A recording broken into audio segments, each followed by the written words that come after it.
علی شیر خدا، فجر کا وقت تھا، ہاتھ میں چھڑی پکڑی تھی، 63 سال عمر مبارک تھی، کوفے کی جامع مسجد میں نماز پڑھانے آ رہے ہیں، ہر دروازے پہ دستک دیتے، اٹھو الصلاۃ خیر من النوم۔ رستے میں حضرت علی لوگوں کو جگاتے جگاتے آئے، جب مسجد کوفہ میں پہنچے تو ایک بدبخت خنجر چھپائے کھڑا تھا، اس نے حضرت علی رضی اللہ تعالیٰ عنہ کو خنجر مارا، وہ دوستانہ جو 10 سال کی عمر میں شروع ہوا تھا۔ جب شیر خدا کو خنجر لگا تو پتہ لفظ کیا تھے؟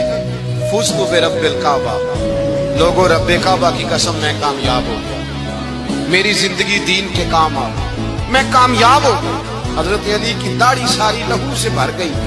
حضرت شیر خدا فرمایا کرتے تھے، ایک دفعہ میں بڑا بیمار ہوا، میرے سے اٹھ کے کھڑا نہیں ہوا جاتا تھا، حضور تیمارداری کرنے آئے تو میں نے کہا یا رسول اللہ پتہ نہیں بچوں گا کہ نہیں۔ حضور نے فرمایا علی نہیں، تو اس وقت دنیا سے جائے گا جب تیری داڑھی لہو سے رنگین ہو جائے گی۔ شیر خدا کہتے ہیں جب زخم لگا تو میں نے نیچے جھکا کے دیکھا تو داڑھی لہو سے بھری ہوئی ہے، میں نے کہا بس وہی کامیاب ہو گیا۔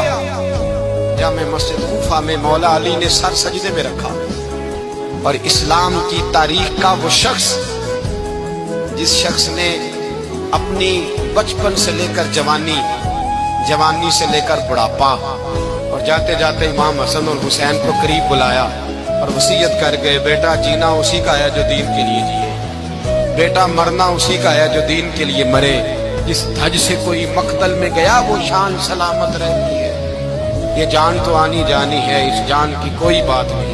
حضرت شیر خدا کرم اللہ تعالی وجہ الکریم خاتم الخلفاء تھے، ان پر خلافت اسلامیہ ختم ہوئی۔ حضرت علی رضی اللہ تعالیٰ عنہ جس